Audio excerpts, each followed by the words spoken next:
Alright everybody, welcome back. Time for the final stretch. Let's take a look. Okay, we have Jack, a lone gun, 6 cost, 7/7 deadly. When a unit goes to the enemy void, it gets void bound, so it stays void bound even after Jack dies. That's relevant. On tribute you kill an enemy unit, and on infiltrate you get to create and draw bad news. So a lot going on here. This card was very hyped once it was spoiled.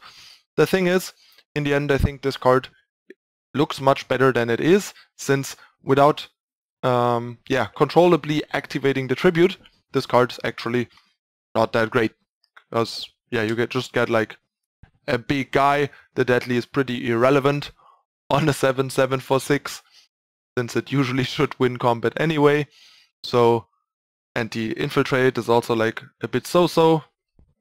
So it's all about the tribute. So if your deck can reliably activate the tribute for this guy is great. Otherwise, not so much. So this might fit best in the end in like grenadines with a lot of combustion cells, where you can power this out on turn 4 and have a really powerful card that swings the board a lot and generates a lot of impact there.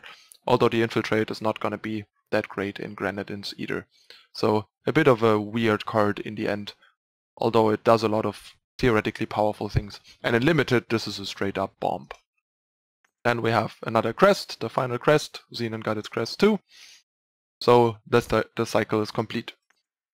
Then we have Preserver of Dualities with a really cool, stunning artwork, if you ask me, like the fusion of the like a radiant that's a fusion of a lumen and an Umbran, which is really cool looking, with like wisps in her hand and stuff. So pretty awesome artwork there. We get a 4-cost 3/3 that when you play a Radiant, including Preserver of Dualities herself, you play a 1/1 Wisp.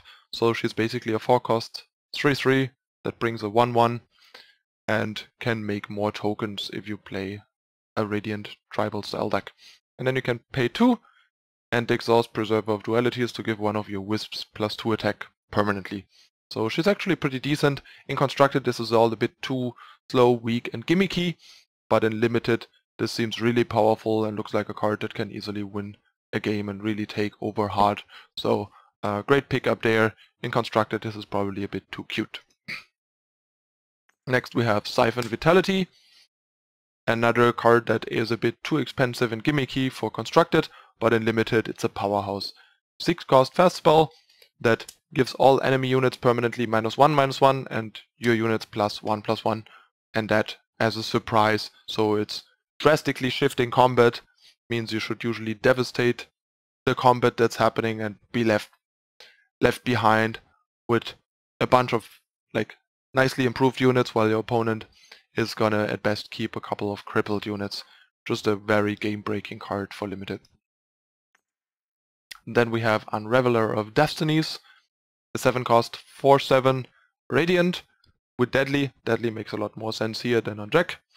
And on Summon you may sacrifice any number of other units to draw a card and gain 1 health for each. Clearly meant to be combined with cards like Preserver of Dualities that makes a bunch of throwaway bodies that you can then use to draw cards and gain health with Unraveler of Destinies. Theoretically a cool and powerful effect, but probably relying on too many things and being too gimmicky in the end to do enough. And also, like, do you really want to go that late with, say, a tribal mid-range deck in Xenon? Can you really compete with true control decks, for example? Probably not. But in Limited, this seems like a pretty good card. Next we have Souls Cleaver. That card is really powerful. It's a bit niche due to the restrictive cost and being a weapon that you want to put on units and stuff, but basically getting 2 removal and a buff for 7 power is really powerful. Plus the wielder gets killer, not the weapon has killer, so that if the wielder dies and you, for example, dark return it back, it still has killer. So a nice source of killer and a free feeding time attached. This is a really powerful card. So maybe there's like a time primal shadow based mid-range deck built around this card and dark return and stuff like that. And in Limited this is a bomb, certainly. Next we have Chairman's Contract. Discard the top 2 cards of your deck. Is much better than it seems. This can be used to set up reanimation like Haunting Scream and Grasping at Shadows, milling recurring units like Dawnwalker and the 0/1 for 2, I forgot the name, the Wisp, or simply to try and enable Tribute, because if you play this and mill a unit, then you have Tribute for that turn. So definitely a card to keep in mind when building certain decks. Has a lot of utility. I'm messing around with it in some Feln reanimation based decks. Maybe we'll see it in a deck tech at some point. Next we have Alchemist's Concoction. Pretty bad card. Not constructed playable at all, but I think even in limited it's pretty bad. Because for 1 power we get a random battle skill on a unit, which is not worth the investment of a card and a power. And even for 5 power we only get an alchemical blast added, which is also not very good. So in limited I wouldn't even want to put this in my deck really. I probably would rather play the alchemical blast that I have that I don't want to play before I play this card. Then we have Veteran Strategist. Pay 2 to gain 1 health and an influence of your choice as an ultimate. And it's a 1 cost 0/4, so really good blocker. This card's actually kind of interesting, since it's a bit like a better Steel Wall in Magic, which is simply a 1 cost 0/4 for 1, and this fixes your influence and gains you a health. Theoretically interesting in Chalice, practically probably too low impact and not enough room, but yeah, card can be interesting, and in limited, if your deck is very defensive and needs fixing, this might be a cool card. Next we have Petition. I think this card is mostly unplayable in Constructed. A Seek power that can fetch any power but costs twice as much is just really, really bad. And in limited, this might be acceptable fixing if you need it. Then we have Recon Tower, another relic that is so bad that I wonder why they make it so bad. Cost 2, once per turn you can pay 3 to draw a sigil of your choice from your deck. So really, really slow. Like it could at least like put the power into play depleted, then it would be decent. And after the 3rd use, you sacrifice Recon Tower to get the Guard Tower, and then you can once per turn pay 5 to deal 1 damage to a unit or a player, which is also really bad because it's way too expensive, way too slow. Like, I think this is really bad in any format really. And then we have Disrupt.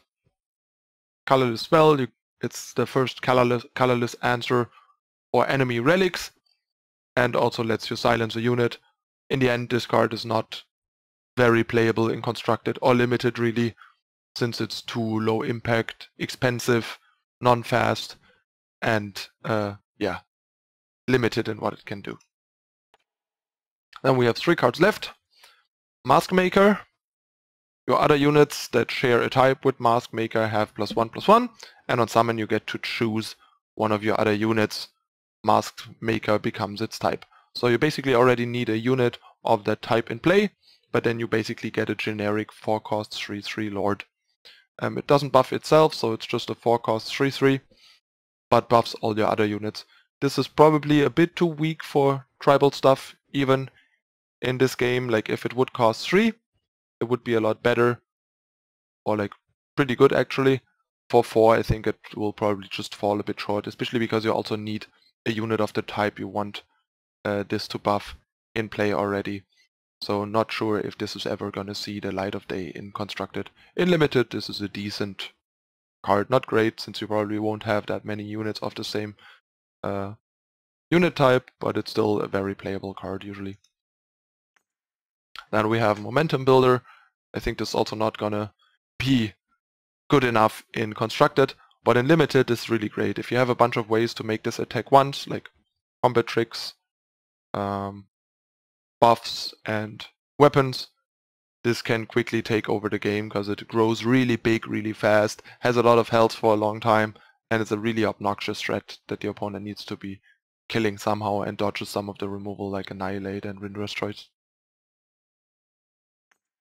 And last but not least, or very least, we have Rotor Cycle, a 4-cost 2/3 flyer, factionless. Clearly not a constructed card, but in limited I think this is actually a very decent filler unit, since flying is very valuable, and having an okay flyer that you can put in any deck no matter the factions is pretty nice sometimes. Alright everybody, that's it for the set review for the Fall of Argenport, for all the multi-faction and factionless cards.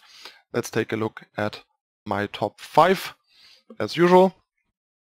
Here we clearly have the crests. They are just an incredible addition and have a lot of impact on various decks, making them more consistent in their influence and in their performance in general. Just powerful cards. Then we have Rizan, Great Bowmaster, a really powerful new Recano 6-drop, which Recano kind of has been lacking. It had like Daisho and Jack. But yeah, Jack was a bit underpowered, and Daisho is very special, very specific, so it doesn't like generically slot into any deck, and Rizan does that very well in mid-range decks and of all kinds of and sizes, maybe even control decks and so on. Then we have Rindra's Choice, a really welcome removal that finally provides Felon-based decks a cheap answer to obnoxious cards like Tavrot that usually required playing tons of 4-cost answers, and now you can only play some 4-cost answers and some Rindra's Choice and have a very high chance of getting rid of that annoying Tavrot and his friends, so that's a really big deal. Then we have Elise Combre Archmage, a really powerful 1-drop that makes Groundwatch Pressgang a constructed staple and will probably spawn one or multiple very good constructed decks. And last but not least, since this is in no specific order, we have Bullet Shaper, one of the most powerful and impactful cards in the new set that just generates a bunch of hyper ramp explosive Rakano based decks that can do very powerful things, cheating out powerful units and weapons and other things 2 turns ahead of the curve, and also bringing a discard outlet for Privilege of Rank with it, making Privilege of Rank a constructed staple and providing a decent attacker and blocker. So this card is just incredible. And I figured as honorable mention, Souls Cleaver deserves some attention, since while the card is very specific, it's also pretty powerful and might spawn its own new mid-range archetype built around it. So yeah, that's my pick for the top 5 for this last part of the whole review. Hope you guys enjoyed it. And yeah, we finally are done with the entire review of the set. That means soon you'll get deck tags. Hope you guys are looking forward for the first new Manu S top decks and contender deck tags with all the new cards and cool new decks that I have been trying and testing off and on stream. If you were on my stream recently, you already saw a lot of what's to come. And yeah, as usual, don't forget to check out social media and my stream over here, and also our awesome team website for Eternal Titans, eternaltitans.com. You can also find the link to all of this down here in the description if you want to just click on it. And yeah, that's it for the final part of the review for the Fall of Argenport. I'm Manueth, I thank you for watching, and I see you in the next deck tag. Bye!